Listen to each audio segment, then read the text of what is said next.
My son picked on me last night. I stayed silent, then made a call. This morning, I made a big breakfast. When he saw it, he smirked. Finally learned your place, didn't you, old man? Then the doorbell rang. 2 people walked in. His face drained, because they were. But I'm getting ahead of myself. Let me back up 6 weeks. My name is Harlan Brookman. I'm 56 years old. I work as a warehouse foreman at a distribution center outside of Portland, Maine. Before that, I spent 20 years in construction.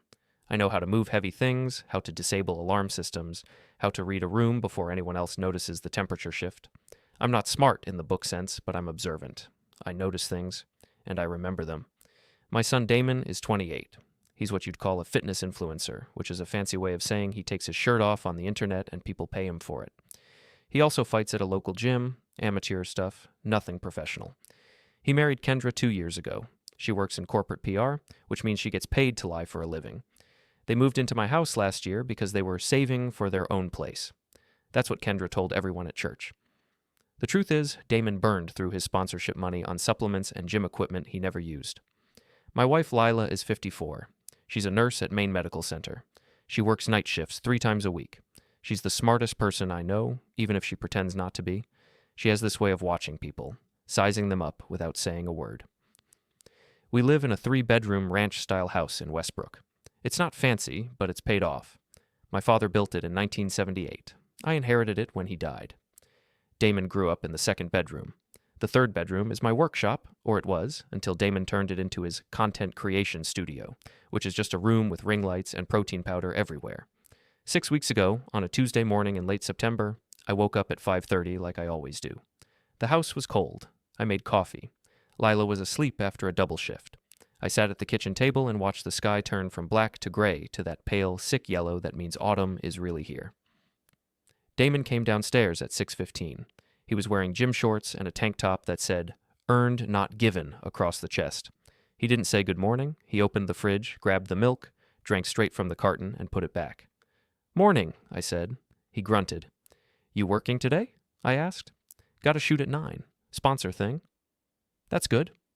He looked at me like I'd just said something stupid. "Yeah, Dad. It's called a career. Some of us have them." I didn't respond. I sipped my coffee. It was too hot and burned my tongue. Damon grabbed a protein shake from the fridge, the expensive kind that costs $8 a bottle, and walked out. He didn't say goodbye. I heard his car start in the driveway. It was my car, technically. A 2015 Honda Accord. I let him borrow it because Kendra's Lexus was in the shop. That was 3 months ago. He still hadn't given it back. I sat there for a while, staring at the milk carton he'd left on the counter. I got up, put it back in the fridge, and went to work. That was the first time I noticed the shift, the way he looked at me, like I was furniture. The second time was 2 days later. I came home from work at 6:30. My back was sore from lifting pallets all day. I walked into the kitchen and found Damon and Kendra sitting at the table with 3 of his gym buddies. There were pizza boxes everywhere, beer bottles, protein shake containers. The sink was full of dishes. "Hey," I said. Damon looked up. "Oh, hey, Dad. We're filming a Q&A. Can you keep it down?" I looked around the kitchen. "This is my house." "Yeah, and we're using it for content. So maybe just go to your room or something?" One of his friends, a guy with a shaved head and a neck tattoo, laughed. Kendra smiled, but it wasn't a real smile. It was the kind of smile you give a dog when it's begging for scraps. I stood there for a moment, considering my options. Then I walked to my bedroom, closed the door, and sat on the edge of the bed. Lila was at work. The house was full of strangers.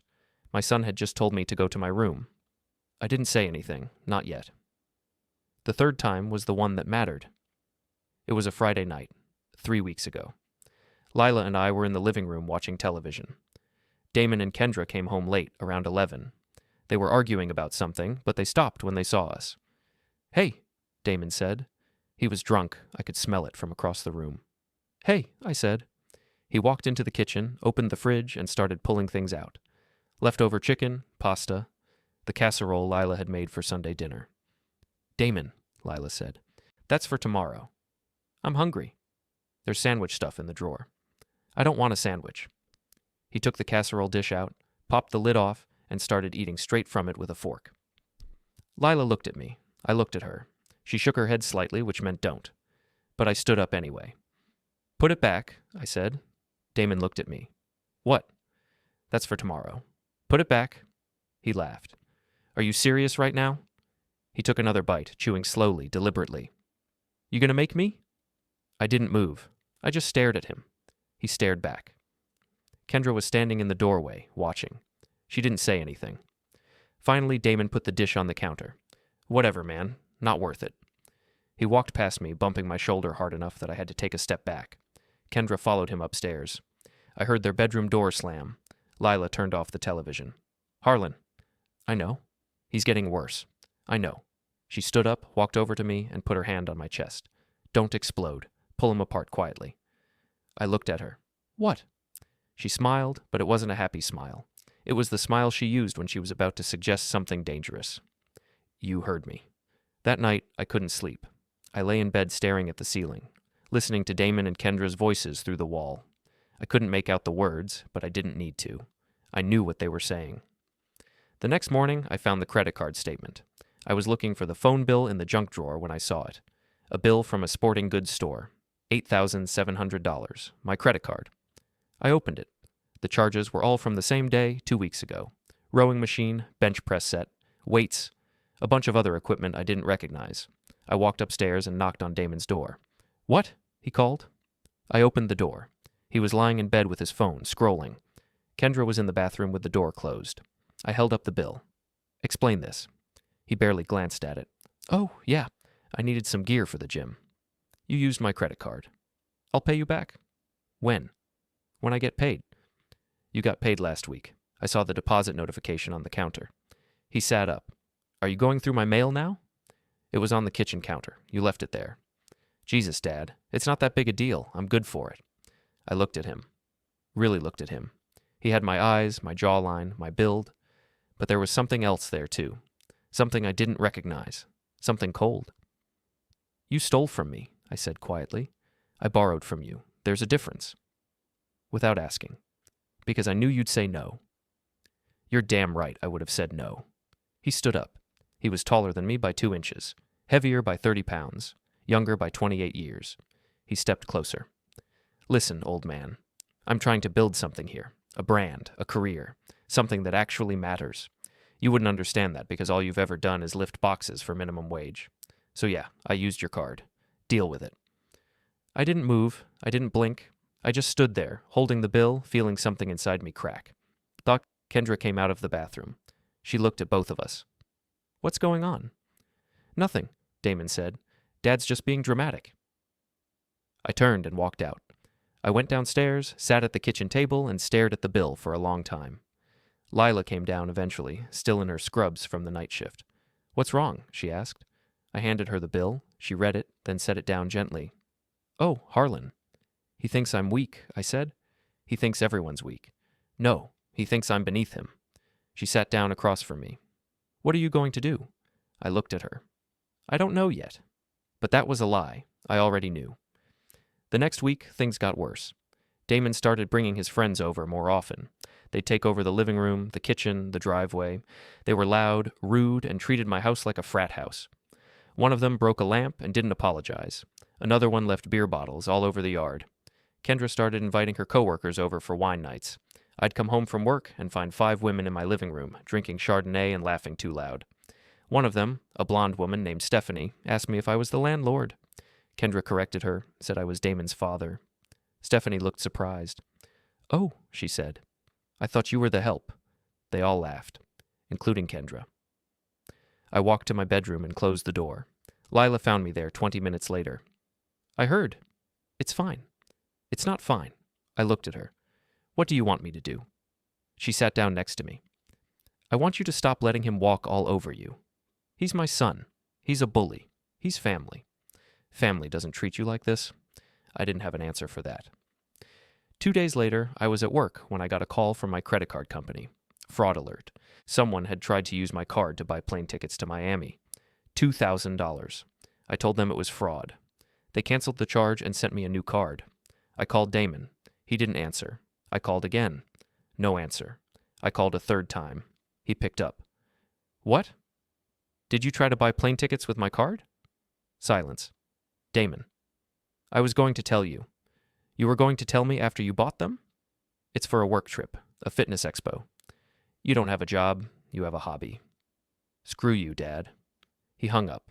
I sat in my car in the parking lot for an hour, staring at my phone. I thought about calling him back. I thought about driving home and confronting him.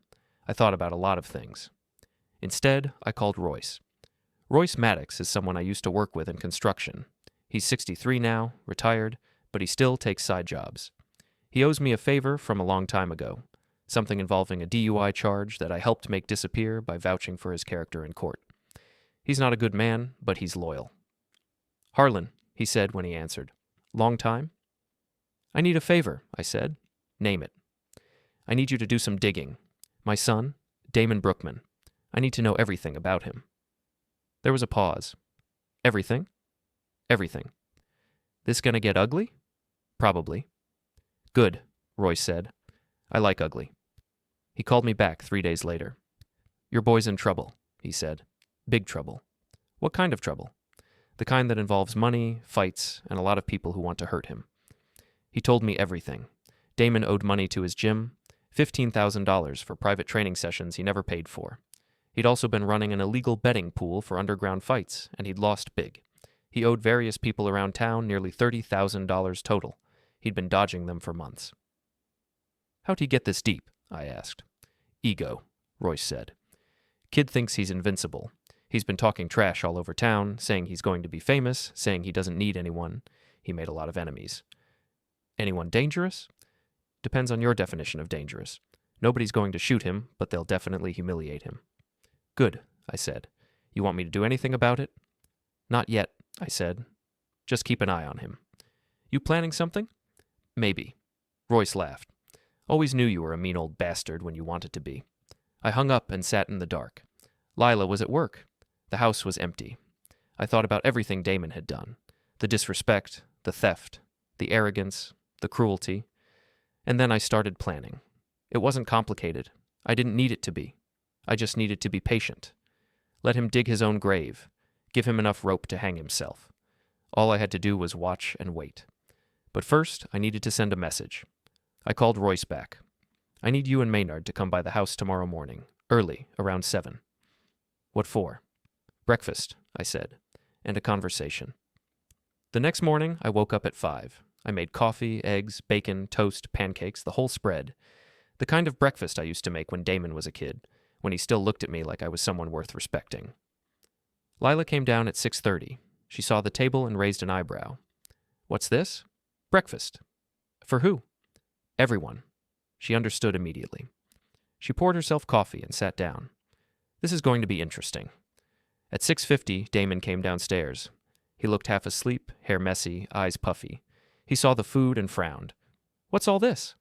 Breakfast, I said. Why? Because I felt like it. He sat down, still suspicious. Where's Kendra? Still asleep? He started loading his plate. He didn't say thank you, he just ate. At 7 o'clock, the doorbell rang. Damon looked up. Who's that? I stood up. Some old friends. I opened the door. Royce and Maynard were standing there. Royce is tall, bald, with a scar across his left cheek from a bar fight 20 years ago. Maynard is shorter, stockier, with a gray beard and hands like cinder blocks. They both looked like exactly what they were, men you didn't mess with. Morning, Harlan, Royce said. Morning. Come on in. They walked inside. Damon's face went pale. Damon, I said. You remember Royce and Maynard? He didn't say anything. Royce smiled. Hey, kid. Long time? Maynard just stared at him. I gestured to the table. Sit. There's plenty. They sat down. Damon looked like he wanted to run. So, Royce said, loading his plate, Harlan tells me you've been busy. Damon swallowed. Yeah, I guess. Fitness stuff, right? Internet stuff? Yeah. Making good money? Enough. Royce nodded slowly. That's good. Real good. Because I heard you owe some people money. The room went silent. Damon's face turned red. I don't know what you're talking about. Sure you don't, Royce said. He took a bite of bacon. 15 grand to the gym, another 10 to Frankie Delgado over on Congress Street, another 5 to... Okay, Damon said, standing up. I don't know what the hell this is, but I'm not doing it. Sit down, I said quietly. He looked at me. What? I said sit down. He sat. I leaned forward. You've been disrespecting me for months, stealing from me, lying to me, treating me like I'm nothing, and I let you, because you're my son. But that ends today. Dad, I'm not done. He shut his mouth. You think I'm stupid, I said. You think I'm weak. You think I'm beneath you. But you're wrong. I know everything. I know about the debts. I know about the fights. I know about the people you've pissed off. And now, so do they. Damon's eyes widened. You wouldn't. I already did. Royce smiled. Your daddy called in a favor. Asked me to spread the word. Let everyone know where you've been hiding. Let them know you're back in town. Permanently. You're insane, Damon said, looking at me. You're actually insane. No, I said. I'm just tired. He stood up again, knocking his chair over. Screw you. Screw all of you. He stormed out. I heard the front door slam. His car started. He drove off. Royce looked at me. That went well. Better than expected, I said. Maynard finally spoke. What's next? I thought about it. We wait. Let him sweat. Let him panic. Let him make mistakes. And then, I smiled, then we finish this. As the story unfolds, hit the hype button, like, subscribe, and write in the comments. Would you forgive them or walk away? The next 3 days were quiet. Too quiet. Damon didn't come home. Kendra stayed in their bedroom most of the time, only coming out to eat or use the bathroom. She didn't talk to me, didn't even look at me. Lila worked her shifts. When she came home, she'd ask me how I was holding up. I'd tell her I was fine. She'd nod, kiss my forehead, and go to bed. She didn't ask about Damon. She knew better. On the 4th day, I got a call from Royce.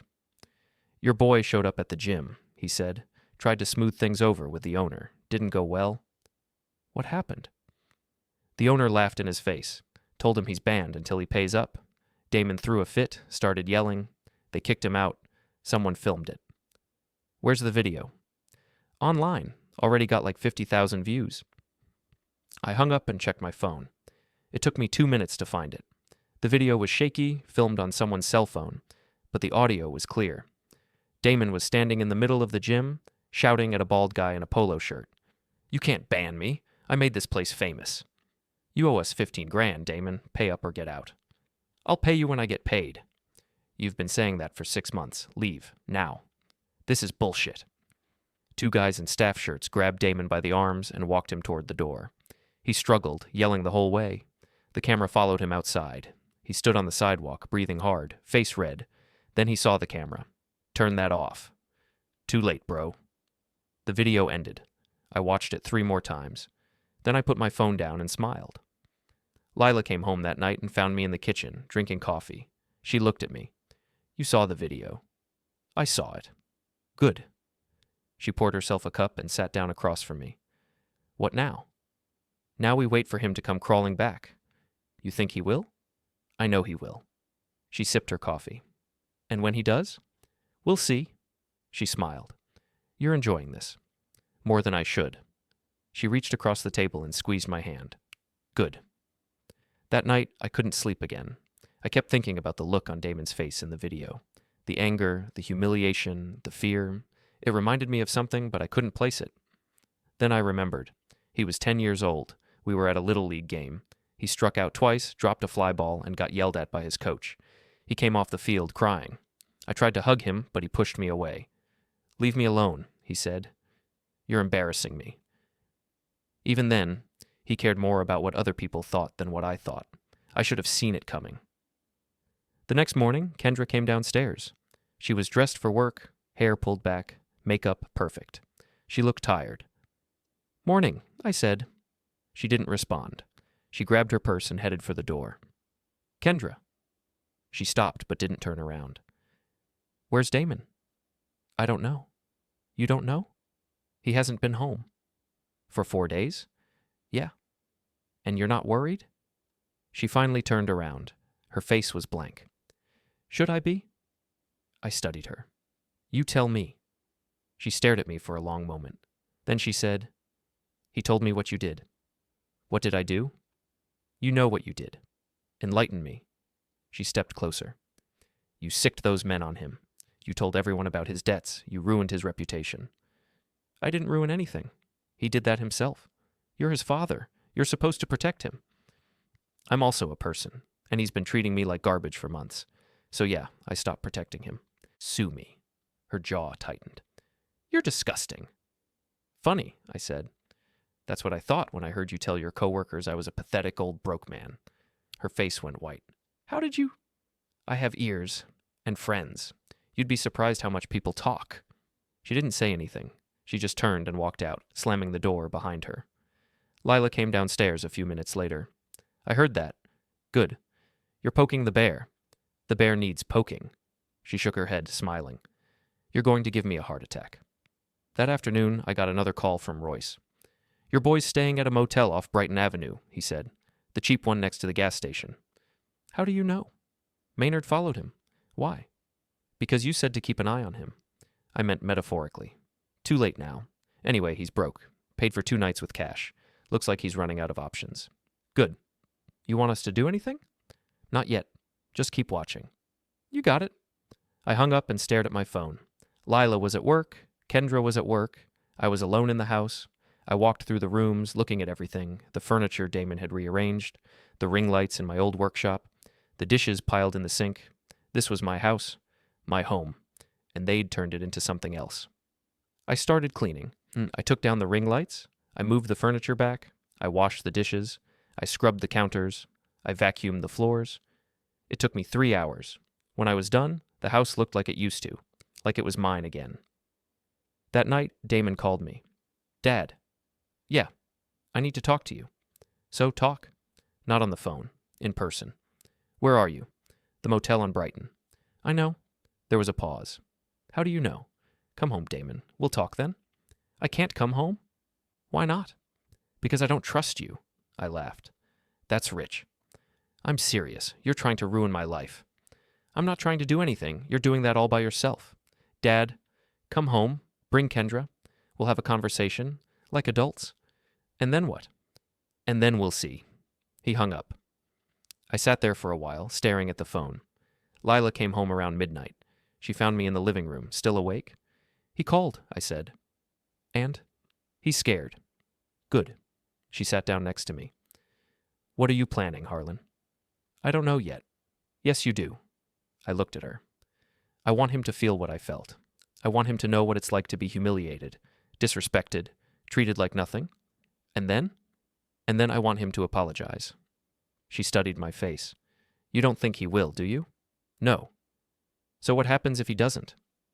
I thought about it. Then I make sure he loses everything. She nodded slowly. Okay. Okay? Okay. She kissed me on the cheek and went to bed. I stayed up the rest of the night planning. The next morning, I called the owner of the gym where Damon trained.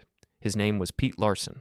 I'd met him once, years ago, at a fundraiser. He was a decent guy, former Marine, ran a tight ship. Pete, it's Harlan Brookman, Damon's father. Oh, hey Harlan, listen, I'm sorry about what happened with your son, but don't apologize. He deserves it. There was a pause. Okay, so why are you calling? I want to know exactly how much he owes you. $15,347, give or take. I'll pay it. Another pause. Longer this time? You'll what? I'll pay what he owes, but I want something in return. What? I want you to tell him that someone else paid his debt. Don't tell him it was me, just tell him it's been taken care of and he's welcome to come back to the gym. But there's a catch. What's the catch? He has to fight in an exhibition match against whoever you choose, in front of everyone. No backing out. Pete laughed. You want me to embarrass him? I want him to prove he's as good as he says he is. He's not. I know. There was a long silence. Then Pete said, I like you, Harlan. Okay, deal. Good. I'll wire you the money today. I hung up and called my bank. $15,000 was a lot of money. It was most of my savings. But it was worth it. 2 days later, Damon called me again. Dad, something weird happened. What? The gym called. They said someone paid my debt, all of it. That's good. Do you know who? No idea. They said I can come back, but I have to fight in some kind of exhibition match. Sounds fair. Dad, I don't know if... Damon, take the deal. It's a second chance. There was a long pause. Okay. Yeah, you're right. Thanks, Dad. He hung up. Lila walked into the room. You paid his debt? I did. With our savings? Yeah. And you set him up to get humiliated in front of everyone? Yeah. She smiled. I love you. I love you too. The fight was scheduled for the following Saturday. Pete called me the day before to confirm. You coming to watch? Wouldn't miss it. Bring your wife. It's going to be a show. Saturday morning, I woke up early. I put on my cleanest jeans and a button-down shirt. Lila wore a black sweater and slacks. We looked like we were going to a funeral. Ready? She asked. Ready. We drove to the gym. It was packed. There were at least 100 people there, maybe more. The fight was set up in the center of the room, a makeshift ring with ropes and padded mats. Damon was in one corner, warming up. He looked nervous. Kendra was sitting in the front row, also nervous. I found a seat in the back. Lila sat next to me. Nobody noticed us. Pete walked into the ring with a microphone. All right, everyone, thanks for coming. Today we've got a special exhibition match. In this corner, we have Damon Brookman. There was scattered applause, a few cheers. Damon raised his hand. And in this corner, we have our guest fighter, Ray Colton. A man stepped into the ring. He was in his 40s, shorter than Damon, but broader. His arms were covered in tattoos. His nose looked like it had been broken multiple times. He didn't smile. Damon's face went pale. Pete continued. This is a 3-round exhibition. Light contact, no headshots. Just for fun. Everyone ready? Damon nodded weakly. Ray Colton nodded once. The bell rang. Ray moved fast. Too fast for Damon. He closed the distance in 2 steps and landed a body shot that made Damon double over. Then another. Then another. Damon tried to back away, but Ray followed. He wasn't throwing hard punches, but he was relentless. Damon swung wildly, missing every time. The crowd started laughing. Ray tripped Damon. He fell hard on his back. The crowd laughed harder. Damon got up, face red, breathing hard. He charged at Ray. Ray sidestepped and pushed him into the ropes. Damon stumbled, almost fell again. The bell rang. Round 1 over. Damon went to his corner. Kendra was yelling something at him, but I couldn't hear what. He looked humiliated. Round 2 started. It was worse. Ray knocked Damon down twice. The second time, Damon stayed down for a 5 count. When he got up, his legs were shaking. The crowd wasn't laughing anymore. They were just watching. Silent. Round 3, Damon didn't even try. He circled the ring, avoiding Ray, running out the clock. Ray let him. When the bell rang, it was over. Pete raised Ray's hand. Winner, Ray Colton. There was polite applause. Damon climbed out of the ring and walked straight out of the gym. Kendra followed him. I watched them leave. Lila squeezed my hand. That was brutal. Yeah. Feel better? I thought about it. A little. We drove home in silence. When we got there, Damon's car was in the driveway. I walked inside. He was sitting at the kitchen table, head in his hands. Kendra was standing behind him, arms crossed. Hey, I said. He didn't look up. You okay? What do you think? I think you got embarrassed. He finally looked at me. You knew, didn't you? You knew what was going to happen. I had a hunch. You set me up. No, I gave you a second chance. You blew it. He stood up. You paid my debt, didn't you? I didn't answer. Didn't you? Yeah. Why? Because I'm your father. No, you did it to humiliate me. I did it to teach you a lesson. He stepped closer. What lesson? That I'm a failure? No, that actions have consequences. He laughed bitterly. You're unbelievable. You're actually enjoying this. Maybe I am. He stared at me, then he turned to Kendra. Come on, we're leaving. Where are we going? She asked. Anywhere but here. They walked out. I heard the car start. They drove off. Lila came downstairs. They're gone? For now. They'll be back. I know. She sat down at the table. What's next? I thought about it. We wait. Let him stew. Let him realize he has nowhere else to go. And if he doesn't come back, then we move to phase 2. Which is? You'll see. Wednesday morning, I got a call from an unknown number. I almost didn't answer, but something made me pick up. Hello? Dad, it's me. Damon's voice was quiet, broken. What do you want? I need to talk to you, please. We've got nothing to talk about. Dad, I'm begging you, just give me 5 minutes.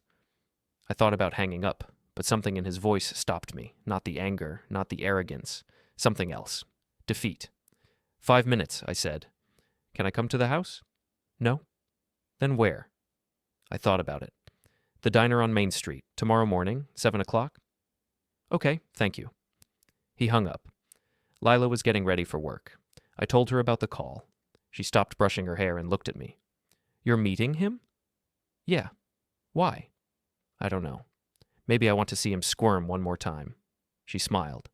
Or maybe you're not as cold as you think. Maybe. That night, I barely slept. I kept thinking about what I'd say, how I'd say it, whether I'd forgive him or twist the knife one more time.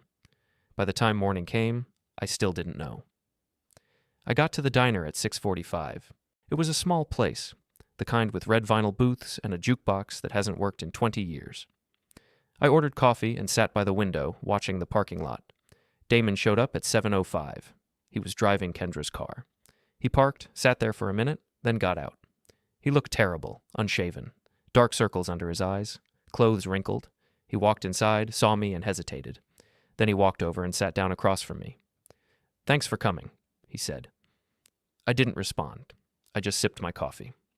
He ordered coffee too. The waitress brought it over, and he wrapped his hands around the cup like he was trying to warm them up. I know you hate me, he said finally. I don't hate you. He looked up, surprised. You don't? No. Hate takes energy, and you're not worth the energy. His face fell. Dad. You've got 5 minutes, Damon. Talk. He took a breath. I'm sorry. For everything. The way I treated you. The things I said. The money I took. All of it. I'm sorry. I waited. I was an idiot, he continued. I got caught up in this idea of who I wanted to be, this image, and I thought I had to be someone else to get there. Someone tough, someone who didn't need anyone, but I was wrong. I do need people. I need you. I sipped my coffee. Why are you telling me this? Because I want to fix things. You can't fix this. I can try. No, you can't. You broke something, Damon. Something that can't be repaired. What? My respect for you. He flinched like I'd slapped him. Dad, I raised you to be better than this, to be kind, to be honest, to be someone who treats people with dignity, and you threw all of that away. For what? Internet followers? Gym clout? A wife who doesn't even like you? That's not fair. Life's not fair. You taught me that. He looked down at his coffee. Hey, what do you want from me? Nothing. I don't want anything from you. Then why did you agree to meet me? I thought about it. I wanted to see if you'd actually show up, if you'd actually apologize, and you did. So congratulations. You're capable of basic human decency after all. He looked up. So what now? Now you leave. You figure out your life. You get a real job. You grow up. And maybe in a few years, when you've learned what it means to be a man, we can talk again. A few years? Or longer. Depends on you. He stared at me. You're really not going to forgive me? Not yet. When? When you earn it. He stood up. I don't know how to do that. That's your problem, not mine. He turned and walked out. I watched him get in the car and drive away. Then I finished my coffee, paid the bill, and left. Lila was still asleep when I got home.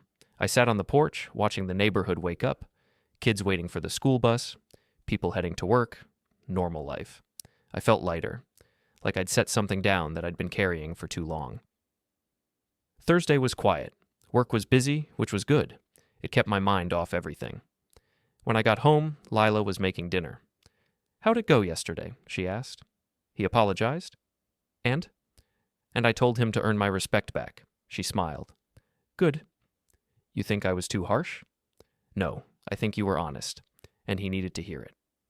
We ate dinner and watched television. It was peaceful, normal, the way it used to be. Friday morning, Royce called. Your boy's leaving town. What? He's packing up, leaving Portland. Heard he's moving to New Hampshire, got a job at some warehouse up there. Good for him. You don't sound surprised. I'm not. He needed a fresh start. Maybe this is it. You think he'll change? I don't know, but it's not my problem anymore. Royce laughed. You're free, Harlan. Yeah, I guess I am. That weekend, Lila and I cleaned out Damon's old room. We boxed up his stuff, donated most of it, and turned the room into a proper guest room. It felt good, like reclaiming our space. Sunday afternoon, we were sitting on the porch when a car pulled up. It was Kendra's Lexus. She got out, walked up to the porch, and handed me an envelope. What's this? I asked. It's from Damon. He wanted me to give it to you. I opened the envelope. Inside was a check for $8,700, the exact amount he'd stolen from my credit card. There was also a note. It said, "Dad, I know this doesn't fix anything, but it's a start. I'm sorry for everything. I hope someday you can forgive me." Damon, I folded the note and put it back in the envelope. Kendra was still standing there. "He really is sorry," she said. "Maybe. He is. He's changed. Moving away is good for him. It's good for both of us." I looked at her. "Are you staying together?" She shook her head. "No, we're done. I'm moving back in with my parents for a while. Figure things out." "I'm sorry." "Don't be. It's for the best." She turned and walked back to her car. I watched her drive away. Lila came outside. "What was that about?" I handed her the check and the note. She read them, then looked at me. "How do you feel?" "I don't know. Lighter, I guess." She hugged me. "It's over, Harlan." "Yeah." But I knew it wasn't really over. Not yet. Monday morning, I deposited the check. Then I called Royce. "I need one more favor." "What's that?" "I need you to check in on Damon. Make sure he's actually working, actually getting his life together." "You care about him." "He's my son." "Of course I care." "But you won't forgive him?" "Not yet. But maybe someday." Royce laughed. "You're a complicated man, Harlan." "Yeah, I know." That week was normal. Work, home, dinner, television. Lila and I fell back into our old rhythms. It was peaceful, easy, the way life should be. Friday night, I got a text from Damon. It was the first time he'd contacted me since the diner. It said, "Got my first paycheck today. Paying off my debts. Wanted you to know." I stared at the text for a long time. Then I replied, "Good. Keep going." He didn't respond, and I didn't expect him to. That night, I slept well. No dreams, no nightmares, just sleep. Saturday morning, I woke up early. I made coffee and sat on the porch. The air was cold, crisp. Fall was in full swing. Leaves were turning. The sky was that deep, clear blue that only happens in October. Lila came outside and sat next to me. "What are you thinking about?" "Nothing." "Liar," I smiled. "Okay, I'm thinking about Damon. And I'm thinking maybe he'll be okay." "You think so?" "I hope so." She took my hand. "You did the right thing, Harlan." "Did I?" "Yes. You taught him a lesson, a hard one, but one he needed. I just hope he actually learned it." "He will, eventually." We sat in silence for a while. Then she said, "What now?" "Now we live our lives. Without him, without the drama, just us. Sounds good to me?" "Yeah, me too." That afternoon we went for a drive, just the two of us. We drove out to the coast, stopped at a seafood place, ate lobster rolls, and watched the ocean. It was perfect. On the way home, Lila said, "I'm proud of you, Harlan." "For what?"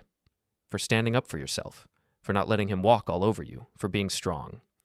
"I didn't feel strong." "You were, and you are." I looked at her. "I couldn't have done it without you." "I know." We drove home in comfortable silence. When we got there, the house felt different, lighter, like a weight had been lifted. That night, I sat in the living room and thought about everything that had happened. The betrayal, the anger, the revenge, the confrontation, the resolution. I thought about whether I'd done the right thing, whether I'd gone too far, whether I'd been too harsh. But in the end, I decided it didn't matter. Damon had made his choices. I'd made mine. And now we both had to live with them. Monday morning, I went to work. It was a good day, productive, easy. I came home, ate dinner with Lila, and went to bed. And that was it.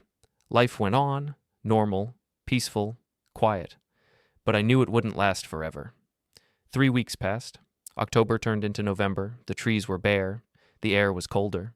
I settled back into my routine. Work, home, Lila. It was simple, comfortable. I hadn't heard from Damon. Not a call, not a text, nothing. Part of me was relieved. Part of me was worried. But I pushed those thoughts aside and focused on living. One Thursday night, Lila and I were watching television when my phone rang. It was Royce. "Harlan, we've got a problem." "What kind of problem?" "The kind where your son's about to do something stupid." My stomach dropped. "What are you talking about?" "He's back in Portland. Showed up yesterday. He's been asking around about you, asking where you work, what time you get home, where you go. Why? Don't know, but whatever it is, it's not good. I hung up and looked at Lila. Damon's back. Her face went pale. Why? I don't know, but Royce says he's asking questions, looking for me. What are you going to do? I'm going to find out what he wants. Harlan, it's fine. I can handle this. She didn't look convinced. The next morning, I didn't go to work. Instead, I drove to the warehouse where Damon used to train. I knew he'd show up eventually, and I was right. He arrived at 9:30, driving a beat-up Honda Civic I didn't recognize. He got out, looked around, and walked inside. I followed him. The warehouse was mostly empty. A few people were working out in the far corner, but nobody paid attention to us. Damon was standing in the middle of the room, staring at the spot where he'd fought Ray Colton. Damon, I said. He turned. He looked different, harder, thinner, angrier. Dad, what are you doing here? I came to talk. So talk. He walked closer. I did everything you asked. I got a job. I paid off my debts. I stayed away. And you know what? It didn't change anything. I'm still broke, still alone, still a failure. That's not my fault. Yes, it is. You destroyed me. You took everything from me. My reputation, my friends, my wife, my life.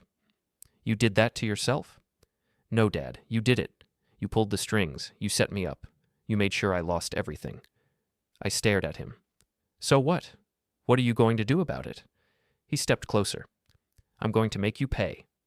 I didn't move. How? I don't know yet, but I'll figure it out. I laughed. You think you can hurt me? You already tried, and you failed? What makes you think this time will be any different? His face twisted with rage. Because this time, I'm not playing by your rules. He lunged at me. I was ready. I sidestepped, grabbed his arm, and twisted it behind his back. He yelped in pain. Let go! No. I held him there, applying just enough pressure to keep him under control. Listen to me, Damon. You've got two choices. You can walk away right now, and we'll pretend this never happened. Or you can keep pushing, and I'll make sure you regret it. You can't. Yes, I can, and I will. Don't test me. I let him go. He stumbled forward, clutching his arm. He turned and glared at me. This isn't over. Yes, it is. Go home, Damon, or wherever you're staying now, but leave me alone. He stood there for a moment, breathing hard. Then he turned and walked out. I stood in the warehouse for a long time, staring at the empty space. Then I called Royce. It's done. He's not going to try anything. You sure about that? Positive. All right, but I'll keep an eye on him just in case. Thanks. I drove home. Lila was in the kitchen, pacing. What happened? He tried to threaten me. I shut him down. Is he going to come here? No, he's done. How do you know? Because I know him. He's not a fighter. He's a coward. And now he knows I'm not afraid of him. She hugged me. I was so worried. I'm fine. We're fine. That night, I slept well. No dreams, no worries, just peace. The next week was quiet. No calls, no texts, no surprise visits. Damon had disappeared again. Then, on a Wednesday afternoon, I got a call from Pete at the gym. Harlan, I thought you should know. Damon came by again. When? Yesterday. He was asking about that exhibition match again. Wanted to know if I'd give him another shot. I told him no. Good. But he didn't leave. He stuck around for a while, watched some of the fighters train. Then he left. He looked, I don't know, off. Off how? Like he was planning something? I hung up and thought about it. Damon wasn't stupid. If he was planning something, it wouldn't be obvious. It would be subtle, calculated. I called Royce. I need you to find Damon, now. What's going on? I think he's planning something, and I want to know what it is before it happens. On it. Royce called me back 2 hours later. Found him. He's staying at a motel on Forest Avenue, room 12. What's he doing? Not much, just sitting in his room. Looks like he's been there for a few days. Anyone with him? Nope, he's alone. Keep watching him. Let me know if he moves. Will do. That night, I told Lila everything. She listened, then said, You need to end this. I know. How? I'm going to talk to him. One last time. Make it clear that this stops now. And if he doesn't listen, then I'll make him listen. She looked worried. Harlan, I'll be fine. Trust me. The next morning, I drove to the motel. It was a rundown place, the kind with peeling paint and a neon sign that said vacancy in flickering letters. I parked and walked to room 12. I knocked, no answer. I knocked again, still no answer. I tried the handle. It was unlocked. I pushed the door open. The room was a mess, clothes everywhere, empty food containers, beer bottles, but no Damon. I walked inside, looking around. On the nightstand was a notebook. I picked it up and flipped through it. It was full of notes, plans, strategies, all about me. My stomach tightened. The notes detailed my daily routine, where I worked, when I left the house, where I went. It was like he'd been stalking me. And then I saw the last page. It said, Friday, 6 p.m., the house. End this. Today was Friday. I looked at my watch. It was 5:15. I ran. I got to my house at 5:40. Lila's car was in the driveway. I ran inside. Lila. No answer. Lila. I heard a noise upstairs. I ran up. Lila was in the bedroom packing a bag. Harlan, what's wrong? We need to leave, now. Why? Damon's coming, and I don't know what he's planning, but it's not good. Her face went pale. What do? We leave, right now. We'll go to a hotel, figure things out from there. Harlan, this is our house. We're not running. Lila, no, I'm not running from him, and neither are you. I stared at her. She was right. This was our house, and I wasn't going to let Damon take it from us. Okay, I said. We stay, but we do this my way. What's your way? We prepare. We make sure he can't hurt us. And when he shows up, we end this. She nodded. Okay. I spent the next 15 minutes locking doors, closing windows, and moving furniture. I positioned a heavy table near the front door, blocked the back door with the couch, made sure every entry point was secure. Lila watched me work. You think he's going to try to break in? I don't know, but I'm not taking any chances. At 6 o'clock, I heard a car pull into the driveway. I looked out the window. It was the Honda Civic. Damon got out. He was wearing a hoodie, hands in his pockets. He walked up to the front door and knocked. I didn't answer. He knocked again. Dad, I know you're in there. Open the door. I stayed silent. Dad! He tried the handle. It was locked. He kicked the door. It didn't budge. Fine, he yelled. You want to do this the hard way? Let's do it the hard way. He walked around to the back of the house. I heard him try the back door. It didn't open. He kicked it. Still nothing. Then I heard breaking glass. He'd smashed the window. I ran to the back door. Damon was climbing through the window, cutting his arm on the broken glass. He landed inside, breathing hard, bleeding. Damon, stop. He looked at me. His eyes were wild. No, this ends today. He came at me. I grabbed a chair and held it between us. He tried to grab it, but I pushed him back. He stumbled, hitting the wall. Dad, stop fighting me. Then stop attacking me. He lunged again. I swung the chair. It hit his shoulder. He yelped and backed off. You can't win, Damon. Just stop. I'm not losing to you again. He grabbed a lamp and threw it at me. I ducked. It shattered against the wall. Lila came downstairs. Harlan, I called the police. They're on their way. Damon froze. You called the cops? Yes, Lila said. And they're going to arrest you for breaking and entering. His face went pale. No, no, no, no. He ran toward the front door. I stepped in his way. You're not leaving. Get out of my way. No. He swung at me. I blocked it, grabbed his arm, and twisted. He fell to his knees, yelling in pain. It's over, Damon. He looked up at me. His face was red, tears streaming down his cheeks. I hate you. I know. I held him there until the police arrived. The cops showed up 7 minutes later. 2 officers, both young, both professional. They walked in, saw Damon on the floor with me holding his arm, and immediately separated us. What's going on here? The first officer asked. His name tag said Morrison. He broke into my house, I said. Smashed the back window, climbed in, attacked me. Morrison looked at Damon. That true? Damon didn't answer. He just stared at the floor, breathing hard. The second officer, a woman named Kelly, walked to the back door and examined the broken window. Yep, forced entry. Morrison looked at Damon's arm. It was bleeding through his hoodie. You need medical attention? Damon shook his head. You want to tell me your side of the story? Damon finally looked up. He's my father. This is my house, too. Not according to the deed, I said. It's my house. My name. He's been gone for weeks. Morrison nodded. Sir, I'm going to need to ask you some questions. You want to cooperate? Damon didn't answer. Okay, Morrison said. You're under arrest for breaking and entering. He pulled out handcuffs. Damon's eyes widened. Wait, no, you don't understand. Save it for the station. Morrison cuffed him and led him outside. Kelly stayed behind to take our statements. You okay? She asked me. Yeah, just shaken up. And you, ma'am? She asked Lila. I'm fine. Kelly pulled out a notepad. Walk me through what happened. I told her everything. The notebook, the stalking, the broken window, the fight. She wrote it all down, nodding occasionally. You got the notebook? She asked. Yeah, it's in my truck. I went out and got it, handed it to her. She flipped through it, her expression darkening. This is pretty serious. Looks like he's been planning this for a while. Yeah. She closed the notebook. We'll need to keep this as evidence. You'll get it back eventually. That's fine. She finished taking our statements, then said, You should get that window fixed. Board it up for tonight. I'll make sure someone patrols the area, just in case. Thanks. She left. Lila and I stood in the kitchen, staring at the broken window. It's really over, she said quietly. Yeah. How do you feel? I thought about it. Tired. She hugged me. Let's clean this up. We spent the next hour boarding up the window and cleaning up the broken glass. By the time we were done, it was after 8. We ordered pizza, ate in silence, and went to bed early. I didn't sleep well that night. I kept replaying the fight in my head, the look in Damon's eyes, the anger, the desperation, the hate.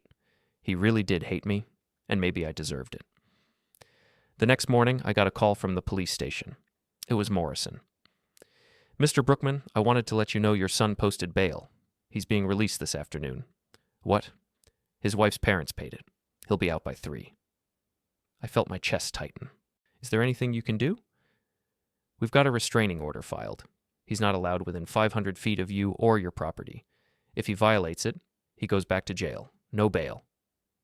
Okay, thanks. I hung up and told Lila. She looked worried. What if he comes back? He won't, not with the restraining order. But what if he does?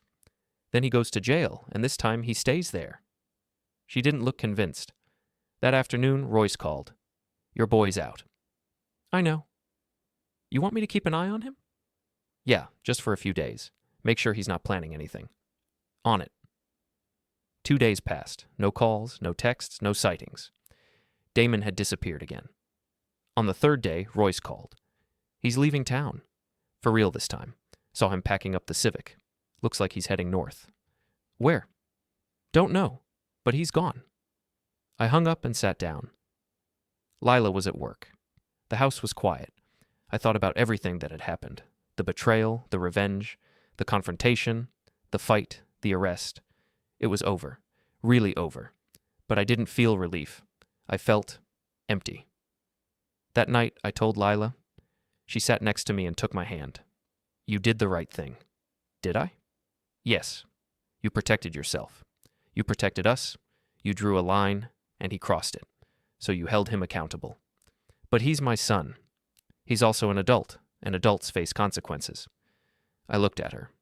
I keep telling myself that, but it doesn't make it any easier. I know. We sat in silence for a while. Then she said, Do you think he'll ever change?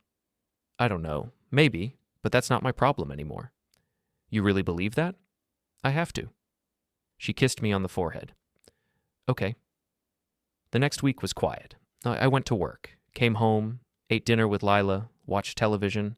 It was normal, peaceful, but I couldn't shake the feeling that something was still unfinished. 2 weeks later, I got a letter. It was from Damon. I almost didn't open it, but Lila convinced me to. Inside was a single sheet of paper. It said, Dad, I know you probably don't want to hear from me, but I needed to say this. I'm sorry for everything. I know I hurt you.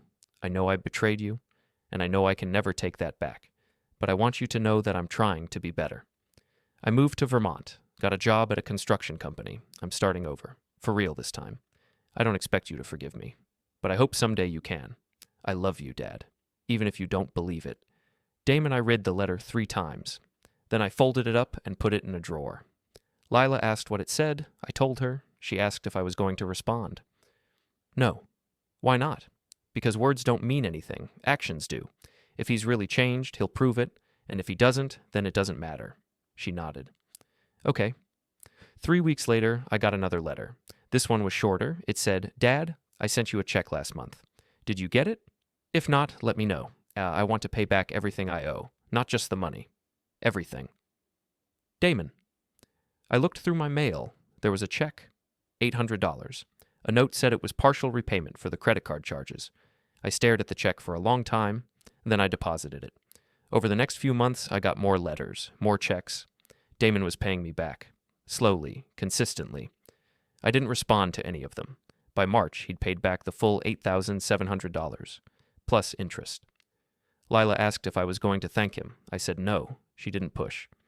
One Saturday in April, I got a call from a number I didn't recognize. I almost didn't answer, but I did. Hello? Dad, it's me. Damon, what do you want? I wanted to hear your voice. I didn't say anything. I'm doing good, Dad. Really good. I've got a steady job. I'm renting a small place. I'm staying out of trouble. I'm not the same person I was. Good for you. I know you don't believe me, but it's true. Actions, Damon, not words. I know. That's why I've been sending the checks. That's why I haven't bothered you. That's why I'm trying. I thought about it. Keep trying. Okay, I will. He hung up. Lila asked who it was. I told her. She asked how I felt. I don't know. Do you think he's really changed? Maybe. Time will tell. And if he has? I looked at her. Then maybe someday I'll forgive him. But not yet. No, not yet. She nodded. Fair enough. That summer was good. Lila and I took a vacation to the coast.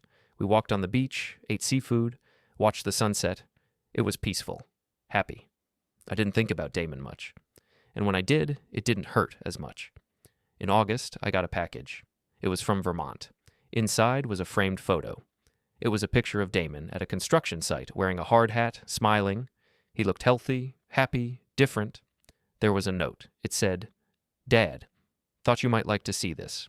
I'm building something, not just physically, but in my life. I hope you're proud. I hope someday you can be. Damon. I stared at the photo for a long time. Then I put it on my desk in the workshop. Lila saw it and smiled. You kept it? Yeah. Why? Because maybe he really is trying. Does that mean you forgive him? No, but it means I'm open to the possibility. That's progress. Yeah, I guess it is. September came, then October, the anniversary of when everything started. I thought about how much had changed, how much I'd changed. I was stronger now, more confident, more sure of myself. And Damon was different too, or at least he seemed to be. But I wasn't ready to let him back in yet. Not fully. Maybe someday. But not yet. One evening in late October, I was sitting on the porch when a car pulled up. I didn't recognize it at first. Then I saw who was driving. Damon. He got out slowly, hands in his pockets. He looked nervous. I stood up. What are you doing here? I wanted to see you, face to face. I know I'm not supposed to be here, but I couldn't stay away anymore. I stared at him. You're violating the restraining order. I know, but I'll leave if you want me to. I needed to see you, to tell you in person how sorry I am. I didn't say anything. He took a step closer. I'm not asking for forgiveness, Dad. I know I don't deserve it, but I want you to know that I'm trying. Every day, I'm trying to be the son you deserved, the son you raised me to be. I looked at him, really looked at him. He was different, calmer, humbler, more real. You shouldn't be here, I said. I know, but I had to take the risk, because you're my father, and I love you. I felt something crack inside me. Not break, just crack. Go home, Damon. His face fell. Dad, go home. Keep doing what you're doing. Keep proving yourself. And maybe, in time, we can talk again. But not yet. He nodded slowly. Okay. Okay. He turned and walked back to his car. Before he got in, he looked back at me. Thank you, Dad, for everything, even the hard stuff. He drove away. I stood on the porch for a long time, staring at the empty street. Lila came outside. Was that Damon? Yeah. What did he want? To apologize, to tell me he's changed. Do you believe him? I thought about it. Maybe, but I'm not ready to forgive him yet. And if you never are, then that's okay too. She hugged me. I'm proud of you, Harlan. For what? For standing your ground. For being strong. For not giving in just because it's easier. I held her tight. I couldn't have done it without you. I know. We went inside. The house felt warm, safe, ours, and that was enough. November passed quietly, then December. The holidays came and went. Lila and I spent Thanksgiving alone, just the two of us. It was peaceful. We cooked a small turkey, watched football, and went to bed early. Christmas was the same. No drama, no stress, just us. I didn't hear from Damon during the holidays. Part of me expected a card or a call, but there was nothing. And I was okay with that. January came, cold and gray. Work was steady. Life was normal. Then, one morning in late January, I got a call from Royce. "Harlan, you sitting down?" "Why?" "Your boy's in the hospital." My stomach dropped. "What happened?" "Construction accident. Beam fell, hit him in the back. He's alive, but he's hurt bad." "How bad?" "Don't know yet. He's in surgery now. Thought you'd want to know." "Where is he?" "Vermont Medical Center, Burlington." I hung up and stared at my phone. Lila came into the room. "What's wrong?" I told her. She sat down next to me. "Are you going to go see him?" "I don't know." "Harlan, he's your son. He's hurt." "I know." "So what are you going to do?" I thought about it for a long time. Then I said, "I'm going to wait." "Wait for what?" "Wait to see if he makes it." She looked at me. "You're really not going?" "Not yet." "Why not?" "Because I'm not ready, and showing up now doesn't change anything." She didn't argue. She just squeezed my hand and stayed with me. 2 hours later, Royce called back. He's out of surgery, stable, broke 3 ribs, punctured a lung.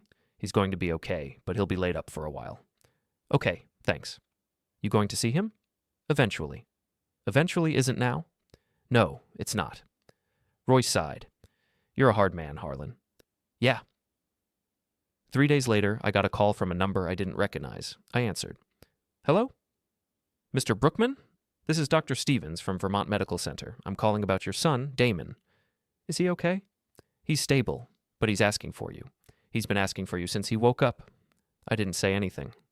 "Mr. Brookman?" "I'm here." "Will you come see him? I think it would help his recovery." I thought about it. "I'll think about it." "Please do. He needs his family right now." She hung up. Lila was standing in the doorway. "You're going, aren't you?" "I don't know." "Yes, you do." I looked at her. "He hurt me, Lila. He betrayed me, and I'm not sure I can just forget that." "I'm not asking you to forget. I'm asking you to go see him. Not for him, for you." "What do you mean?" "I mean you need closure, and so does he. This is your chance to get it." I thought about it for a long time. Then I said, "Okay, I'll go." "You want me to come with you?" "No. This is something I need to do alone." The next morning, I drove to Burlington. It took 3 hours. The whole way, I kept thinking about what I'd say, how I'd say it, whether I'd forgive him or walk away. I still didn't know when I got there. The hospital was a big, modern building. I parked, walked inside, and asked for Damon's room. The receptionist directed me to the 4th floor. I took the elevator up, walked down the hall, found his room. The door was open. I stood in the doorway looking at him. He was lying in bed, hooked up to machines. His face was pale, bruised. He looked small, fragile. He saw me in his.